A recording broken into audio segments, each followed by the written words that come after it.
नमस्कार.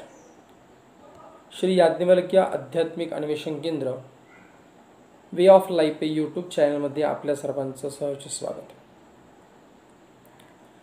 या मागील व्हिडिओ आपण बघितला असेल, विषकन्या योग कसा तयार होतो, त्याचे विविध प्रकार बघितले असेल, त्याचे संक्षिप्त उदाहरण बघितले असतील. त्याच व्हिडिओच्या अनुषंगाने विषकन्या योगावरचा हा पुढचा व्हिडिओ आम्ही परिहारासाठी, उपायासाठी तयार करत आहोत. आपण जर आमच्या चॅनलवरती नवीन असाल तर चॅनल सबस्क्राईब करा, शेअर करा, लाईक करा, कमेंट बॉक्समध्ये कमेंट द्यायला विसरू नका. मागील भागामध्ये आपण बघितले की कुंडलीमध्ये विषकन्या नावाचा योग कसा तयार होतो. विषकन्या योग म्हणजे त्या योगाला दिलेले फक्त विशिष्ट नाव आहे. अशा योगाची कन्या त्रासदायक, पीडादायक, विषयुक्त असते असे अजिबात नाही. याचा परिहार होण्यासाठी सुद्धा उपायशास्त्राने सांगितलेले आहे. परंतु असा योग कुंडलीमध्ये असता या योगाचे अपवाद सुद्धा आहेत.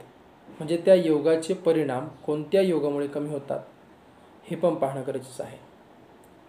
मग ते कोणत्या योगामध्ये कमी होतात, कोणत्या योगामुळे कमी होतात. विषकन्या योगाचा अपवाद. जन्मभात जन्मलग्नाद्वा द्युणपः स्वगृहे शुभः. जन्मराशीपासून म्हणजे चंद्रापासून किंवा जन्मलग्नापासून सप्तमे शुभग्रह असून स्वक्षेत्री असेल तर अशा वेळी विषकन्या नावाच्या योगाचा जास्तीत जास्त प्रभाव न होता कमी प्रभाव होतो. आता याचे उदाहरण कसे द्यायचे. अर्थात जन्मराशी समजा मीन आहे आणि जन्मलग्न धनु आहे आणि सप्तमे शुक्र वृषभ किंवा तुळा राशीत आहे. जन्मराशीपासून चंद्रापासून जन्मलग्नापासून सप्तमेश शुभग्रह आणि स्वक्षेत्री शुभ पण असावा आणि त्याचा स्वक्षेत्री असावा, तेव्हा या विषकन्या योगाचा त्रास कमी होतो. अजून यातला प्रकार म्हणजे अपवाद आहे. केंद्रे कोणे थवा चंद्रो लग्नाधीश शुभग्रह.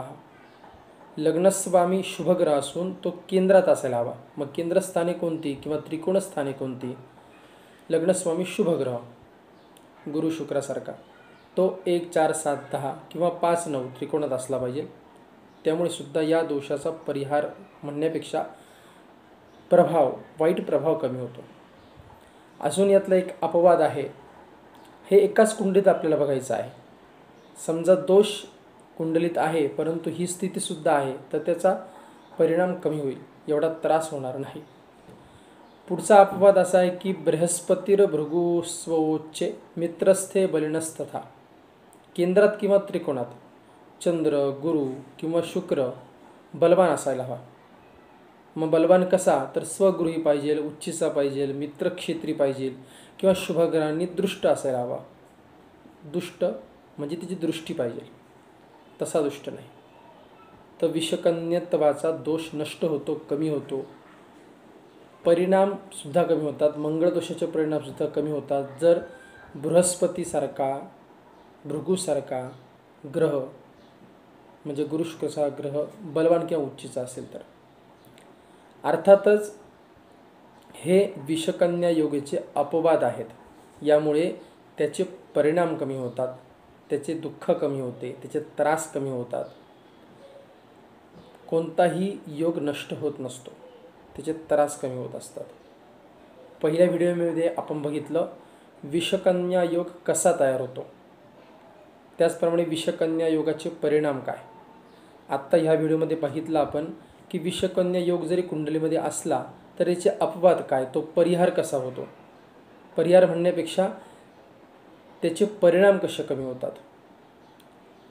आणि आता आपण पुढचा लवकरच व्हिडिओ बघणार आहोत की विषकन्या योगाचा परिणाम झाल्यानंतर एखाद्या व्यक्तीवरती त्याचा उपाय काय करावा, उपायाबरोबर आचरण काय करावे, काळजी काय घ्यावी, हे आपण पुढील व्हिडिओमध्ये नक्कीच बघणार आहोत. मात्र कुंडली सूक्ष्मतेने बघणं जास्त आवश्यक आहे, जेणेकरून येणाऱ्या अडचणींना विरोध होऊन आपल्याला सौख्यानंदाचा लाभ होऊ शकतो. लवकरच आम्ही घेऊन येणार आहोत विषकन्या योगाचा परिहार.